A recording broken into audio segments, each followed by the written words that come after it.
नमस्कार दोस्तों, मेरा नाम है सुभाष और आज के वीडियो के अंदर हम लोग बात करने वाले हैं पीजीएम इंडिया के मिड कैप फंड के बारे में। तो दोस्तों काफी सारे लोगों के यहाँ पे कमेंट आ रहे थे कि कैसा ये फंड है, क्या इसमें अपॉर्चुनिटीज है, कौन सी कंपनी के अंदर फंड ने इन्वेस्ट करके रखा है। फ्यूचर में अगर हम 5 साल 10 साल या 20 साल तक इस फंड के अंदर इन्वेस्ट करते हैं तो कितना पैसा यहाँ पे बन सकता है और कम से कम हम इस फंड के अंदर हमारी कितने रुपए से एसआईपी स्टार्ट कर सकते हैं। तो दोस्तों इसके लिए आपको डिटेल्स में जानने के लिए आपके पास होना चाहिए ग्रो का अकाउंट। इसका लिंक आपको डिस्क्रिप्शन के अंदर मिल जाएगा। आप फ्री में अपना डीमेट अकाउंट ओपन करें, देन खुद से भी आप यहाँ पे चेक कर सकते हैं। तो इसके लिए दोस्तों ग्रो के अंदर आप अकाउंट ओपन कर लीजिएगा। के बाद यहाँ पे देखिए म्यूचुअल फंड का एक सेक्शन आता है, आप इसके ऊपर आ जाइएगा और यहाँ पे जो भी म्यूचुअल फंड की आपको डिटेल चाहिए, मैं जिस तरीके से बता रहा हूँ आपको उस तरीके से उसको एनालाइज करना है। तो यहाँ पे देख सकते हैं PGM mid cap India opportunities fund, यही फंड है। इसको लेकर काफी सारे क्वेश्चंस मुझे आ रहे थे, तो आज के इस वीडियो में हम लोग इस फंड के ऊपर डिटेल्स में बात करने वाले। तो यहाँ पे दोस्तों मैंने फंड को ओपन कर लिया। BGMI India mid cap fund है, यानी कि इस फंड के अंदर आपको मीडियम रिस्क लेना होगा। जो भी आप पेमेंट इस कंपनी के फंड मैनेजर्स को पे करेंगे वो आपका पैसा मीडियम रिस्क पे डालेंगे, यानी मीडियम टाइप की जो कंपनियां होती है, एक स्मॉल कैप होती है, एक लार्ज कैप होती है। ये बीच की कंपनियां होती है जो ना ज्यादा छोटी होती ना ज्यादा बड़ी होती है। ये कंपनियां थोड़ी सी स्टेबल मानी जाती है स्टॉक मार्केट के अंदर। तो आप यहाँ पे देख सकते हैं, जैसे मैंने इस फंड के ऊपर ऑल टाइम के ऊपर क्लिक किया तो यहाँ पे जो रिटर्न्स निकल के आ रहा है दोस्तों अराउंड 18% 5-6 का रिटर्न्स यहाँ पे निकल के आ रहा है। तो आप चाहे तो इस फंड में इन्वेस्ट कर सकते हैं, क्योंकि दोस्तों मैं अपने हर वीडियो में कहता हूँ कि आपको सबसे पहले जिस म्यूचुअल फंड में भी आप इन्वेस्ट कर रहे हैं उस फंड का एनएवी का चार्ट स्ट्रक्चर देखना। तो यहाँ पे देखिए चार्ट स्ट्रक्चर यहाँ पे कुछ स्लो डाउन रहा, उसके बाद एकदम से काफी सारे लोगों ने म्यूचुअल फंड के अंदर इन्वेस्ट करना स्टार्ट कर दिया। कोविड के बाद से तो आप देख सकते हैं कोविड के बाद ग्राफ ऊपर गया,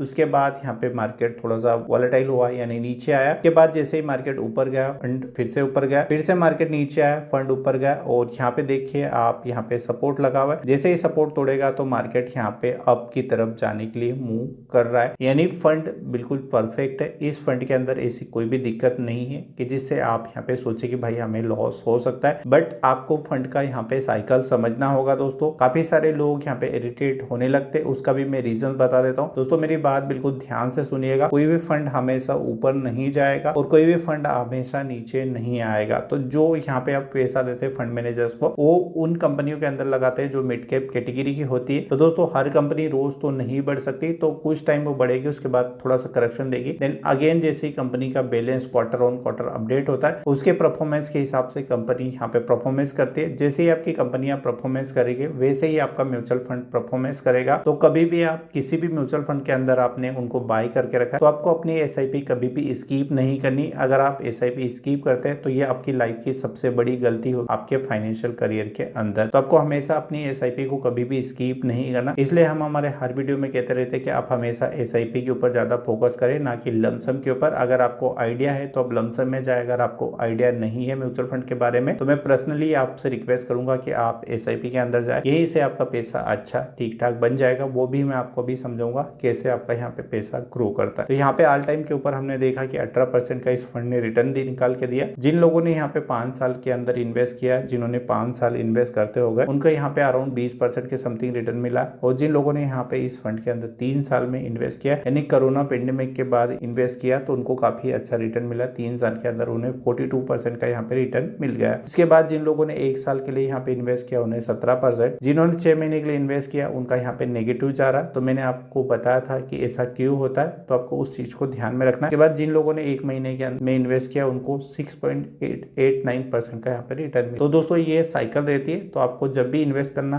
कम से कम आप 20 साल का एक अपना व्यू लेके चलिएगा। बट अगर आपकी अर्ली एज है, आप एक स्टूडेंट है, आपकी एज 18+ है, तो आपको मैं रिकमेंड करूंगा अराउंड आप 30 साल से लेके 40 साल तक का व्यू लेके चलिएगा अपनी इन्वेस्टमेंट जर्नी का। काफी अच्छा पैसा आप बना पाएंगे। देन आपको इस पैसे के लिए अपना एक गोल डिसाइड करना है, क्योंकि जब आपके पास गोल होगा तभी आप इन्वेस्ट कर पाएंगे। नहीं तो पैसा दोस्तों जैसे ही आपको दिखेगा आप उसे निकाल लेंगे, देन आपके जो भी गोल रहेंगे उनको कभी भी आप फुलफिल नहीं कर पाएंगे। तो यहाँ पे दोस्तों हमने इसका चार्ट पैटर्न देख लिया, बट यहाँ पे मैं मान रहा हूँ कि फंड ने जो परफॉर्मेंस दी है वो अपने लॉन्ग टाइम जर्नी के अंदर। तो सबसे पहले मैं यहाँ पे देखूंगा फंड कब स्टार्ट हुआ था। तो यहाँ पे दोस्तों ये 13 के अंदर स्टार्ट हुआ था, तो इसने अपना काफी टाइम मार्केट को दिया है। तो आप इस फंड के ऊपर ट्रस्ट ट्रस्ट कर सकते हैं देन आप यहाँ पे इन्वेस्ट करने के बारे में सोच सकते हैं, क्योंकि आप इसकी स्टार रेटिंग भी देखेंगे तो 5 की इसकी स्टार रेटिंग है। एनएमवी प्राइस अभी 50 रुपए 27 पैसे चल रहा है। एसआईपी दोस्तों आपको यहाँ पे 1000 रुपए से करनी होगी, बट मैं आपको रिकमेंड करूंगा आप कम से कम यहाँ पे 3000 रुपए की एसआईपी करें, या कम से कम आप 2500 रुपए की एसआईपी यहाँ पे जरूर करें अगर आपको अच्छा पैसा बनाना है। इसके बाद यहाँ पे दोस्तों 2 ऑप्शन मिलते हैं, आपको वन टाइम के लिए भी इन्वेस्ट कर सकते हैं, आप चाहे तो एसआईपी कर सकते हैं। तो मैं आपको पर्सनली रिकमेंड करूंगा कि आप एसआईपी से शुरुआत करें। अगर नॉलेज नहीं है तो आप कभी भी इन्वेस्ट मत कीजिएगा, आप लॉस बुक करके ही यहाँ से निकलेंगे, या तो आप इरिटेट हो जाएंगे, 2 चीजें आपके साथ होगी। के बाद नीचे आपको स्क्रॉल करना है, देन सबसे पहले आपको यहाँ पे ये आइडेंटिफाई करना है कि जो आप पैसा यहाँ पे इन फंड मैनेजर्स को दे रहे हैं वो कहाँ पे इन्वेस्ट कर रहे हैं। आपकी पसंद की अगर कंपनी यहाँ पे नहीं है तो आप इन्वेस्ट मत कीजिएगा। अगर आपको लगता है कि भाई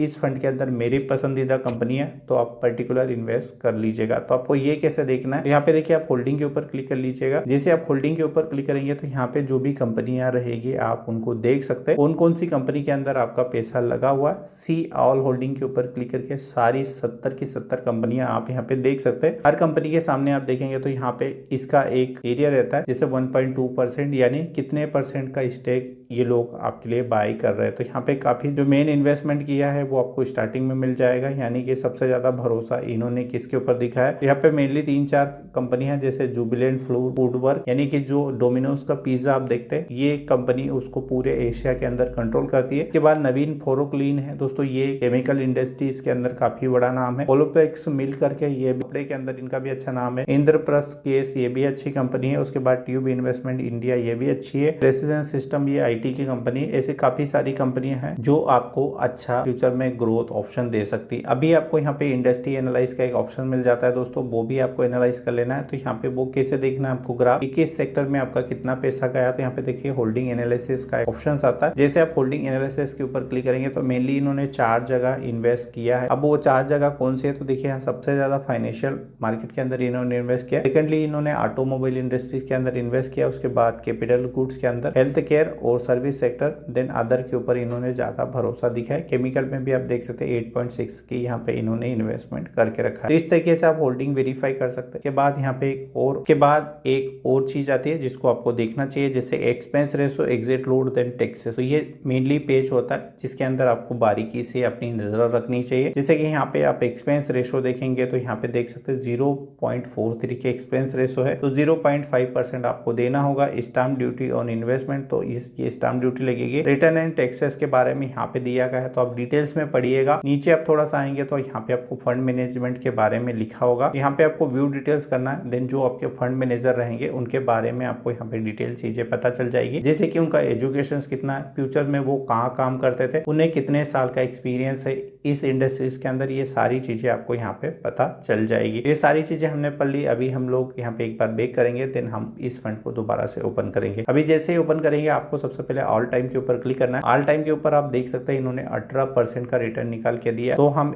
मान रहे कि भाई आगे भी फंड 18% का रिटर्न देगा। तो अभी इसे कैसे कैलकुलेट करना है कि कितने टाइम में कितना पैसा बन सकता है, तो सिंपल सा यहाँ पे आपको अपने मोबाइल के अंदर दोस्तों एक ऐप डाउनलोड करना है, SIP कैलकुलेटर। आप इसे ओपन कर लेंगे। जैसे ही आप ओपन करेंगे तो यहाँ पे काफी सारे फीचर्स आते हैं, बट आपको यहाँ पे SIP को कैलकुलेट करना है। तो SIP कैसे कैलकुलेट करते हैं, तो SIP कैलकुलेटर के ऊपर आप क्लिक करेंगे। के बाद यहाँ पे डालना होगा कि आप कितना इन्वेस्टमेंट यहाँ पे स्टार्ट करना चाह रहे हैं। तो मैं यहाँ पे मान रहा हूँ कि आप सिर्फ 1000 रुपए से इन्वेस्टमेंट अपना स्टार्ट करना चाह रहे हैं। के बाद रिटर्न आपको यहाँ पे कितना मिला था, तो वो आप देख सकते हैं 18% का रिटर्न है। तो मैं यहाँ पे आगे भी मैं यहाँ पे एक्सेप्ट कर रहा हूँ कि भाई मुझे यहाँ पे 18% का रिटर्न मिलेगा। अभी टाइम हॉरिजॉन्टल में कितना रखना चाह रहा हूँ दोस्तों आपके ऊपर डिपेंड करता है, बट मैं यहाँ पे मानता हूँ कि कम से कम आपको 20 साल का यहाँ पे इन्वेस्टमेंट करना चाहिए। जितना ज्यादा आप टाइम देंगे किसी भी म्यूचुअल फंड के अंदर, उतना आपको यहाँ पे कंपाउंडिंग का बेनिफिट देखने को मिलेगा। अभी कंपाउंडिंग कैसे काम करता है, यहाँ पे देखिए सबसे पहले मैं 10 साल लगाता हूँ, उसके बाद मैं यहाँ पे कैलकुलेट करता हूँ। तो 10 साल में मेरे पास दोस्तों यहाँ पे कितना है, मैं यहाँ पे इन्वेस्ट करूंगा 1,20,000 रुपए में यहाँ पे इन्वेस्ट करूंगा। देन मुझे यहाँ पे रिटर्न आएंगे एस्टिमेटेड, वो 2,16,000 आएगा और टोटल वैल्यू 10 लाख की मेरे पास हो जाएगी 3,36,258 रुपए। ये टोटल वेल्थ हो जाएगी 10 साल बाद मेरे पास। अगर मैं इस तरीके से इन्वेस्टमेंट करते रहता हूँ और यही रिटर्न अगर आते हैं, अगर कम ज्यादा होते हैं, ये भी आपका इन्वेस्टमेंट यहाँ पे ऊपर नीचे हो जाएगा। के बाद दोस्तों अभी मैंने कहा था कि देखिए यहाँ पे कंपाउंडिंग का गेम रहता है और टाइम ड्यूरेशन आपका कितना इंपॉर्टेंस रहता है। तो यहाँ पे देखिए हमने 10 साल लगाया था, अभी आप सीधे यहाँ पे 20 साल कर देंगे तो सारा यहाँ पे गेम पलट जाएगा। आप सीधा से यहाँ पे आप देख सकते हैं कि जो आप इन्वेस्ट करेंगे आप सिर्फ 2,40,000 इन्वेस्ट करेंगे, बट आपके पास इसका वैल्यू होगा वो 21,03,487 रुपए आपके पास हो जाएगा रिटर्न। देन यहाँ पे 23,43,487 रुपए आपके पास टोटल वैल्यू हो जाएगी। देन अगेन आप यहाँ पे फिर टाइम ड्यूरेशन बढ़ा देते हैं, जैसे कि 30 साल जाते और इतना हर कोई जा सकता है। कोई यहाँ पे मैंने बड़ी अमाउंट भी नहीं डाली कि मैंने 5,000, 10,000, 20,000, सिर्फ हमने 1,000 रुपए डाला। और अगर आप इसे 2,500 कर देंगे तो कोई भी अपना गोल यहाँ पे फुलफिल कर सकता है। तो मैं अगेन कैलकुलेट के ऊपर क्लिक करूंगा, तो यहाँ पे आप देख सकते हैं मेरी इन्वेस्टमेंट तो उतनी नहीं बढ़ रही, बट मेरे रिटर्न टाइम के साथ काफी ज्यादा बढ़ रहे हैं। अभी ऐसा क्यों होता है? यहाँ पे मेन काम करता है दोस्तों कंपाउंडिंग के ऊपर हम लोग कभी डिटेल्स में वीडियो बनाएंगे। यहाँ पे आप देख सकते हैं मैंने इन्वेस्ट किया सिर्फ 3,60,000 रुपए, मुझे रिटर्न आया 1,39,65,289 रुपए। टोटल वैल्यू मेरे पास हो जाएगी 1,43,25,289 रुपए। अगर आप इसी अपने SIP अमाउंट को बढ़ा देते हैं, जैसे मैंने आपको वीडियो की स्टार्टिंग में कहा था कि आप 2,500 रुपए कर देते, सेम डाटा अगर ये रहता है तो अभी आप देखिए आप यहाँ पे इन्वेस्ट करेंगे सिर्फ 9 लाख रुपीस, बट आपका जो रिटर्न आएगा काफी ज्यादा आएगा, 3,39,13,223 रुपए आएगा। टोटल वेल्थ आपके पास हो जाएगी 3,58,13,223 रुपए आपके पास वेल्थ हो जाएगी। तो दोस्तों इस तरीके से अच्छी कंपनियां, अच्छे म्यूचुअल फंड आपको लॉन्ग टाइम में काफी अच्छा पैसा बना के दे सकते हैं, और आप कंपाउंडिंग के साथ चले। अगर आप बीच में ही आपका अमाउंट इंक्रीज होता और अगर आप उसे बीच में ही विड्रॉ कर लेते तो उतनी ज्यादा ग्रोथ का बेनिफिट या कंपाउंडिंग का बेनिफिट आपको नहीं मिलेगा। तो दोस्तों आशा करता हूँ PGMI मिड कैप फंड के बारे में आपको ये जानकारी काफी अच्छी लगी होगी। फिर भी इस वीडियो के अंदर कुछ सवाल छूट जाते या मैं उनको कवर नहीं कर पाया तो इस वीडियो के नीचे आप कमेंट कर सकते हैं, मैं कोशिश करूंगा एक जेन्युइन रिप्लाई देने की। चलिए मिलते हैं और किसी नई वीडियो में नई जानकारी के साथ। चलिए धन्यवाद।